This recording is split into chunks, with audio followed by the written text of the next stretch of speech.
సూర్యాపేట జిల్లా హుజూర్ నగర్లోని ఆర్టీఓ కార్యాలయం వద్ద బీసీ, ఎస్సీ, ఎస్టీ సంఘాల నాయకులు ఆందోళనకు దిగారు. ప్రభుత్వానికి వ్యతిరేకంగా నినాదాలు చేస్తూ నల్ల కండువాలు ధరించి మోకాళ్లపై నిల్చొని నిరసన వ్యక్తం చేశారు. పాలకేడు మండలంలోని ఒక్క గ్రామంలో కూడా బీసీలకు సర్పంచ్ రిజర్వేషన్లు కేటాయించకపోవడంపై మండిపడ్డారు.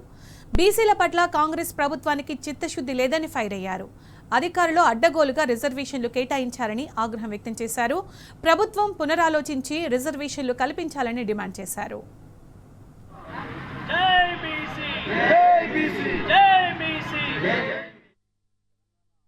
ప్రభుత్వం చేసిన ఈ 42% రిజర్వేషన్స్ డిక్లరేషన్ ఇచ్చిన తర్వాత దాన్ని తప్పిచ్చేసి పూర్తిగా బీసీలకు అన్యాయం చేస్తుందన్న విషయం ప్రజలందరూ గమనిస్తూనే ఉన్నారు. ఇంత వ్యతిరేకత బీసీల్లో వస్తున్నా కానీ ప్రభుత్వం ఏదో పట్టినట్టుగా దీన్ని ముందుకు తీసుకుపోవడం అన్నది ఇది చాలా బాధాకరమైన విషయం. ఈరోజు హుజూర్ నగర్ నియోజకవర్గం కావచ్చు, తెలంగాణ రాష్ట్ర వ్యాప్తంగా కూడా చూస్తే కొన్ని గ్రామ పంచాయతీలకి మండలాల పరిధిలో చూస్తే 0 రిజర్వేషన్స్ బీసీకి రావడం జరిగింది.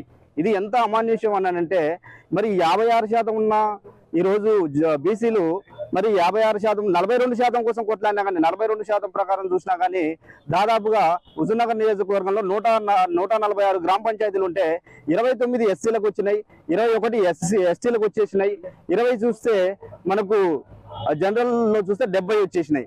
అంటే దీని ప్రకారంగా చూస్తే కనీసము 56% ప్రకారం చూసుకుంటే 80 రిజర్వేషన్స్ రావాలి.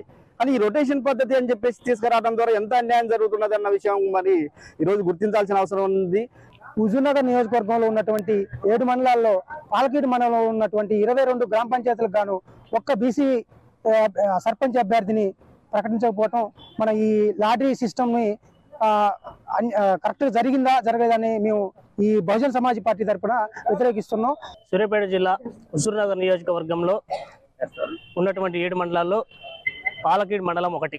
మరి ఆ పాలకేడు మండలంలో 22 గ్రామ పంచాయతీలు ఉంటే మరి 22 గ్రామ పంచాయతీలు కానీ ఒక్కటి కూడా బీసీలకు కేటాయించకపోవడం, మరి ఈ యొక్క లాటరీ సిస్టమ్ పైన బహుజన సమాజ్ పార్టీ అనుమానం వ్యక్తం చేస్తున్నది.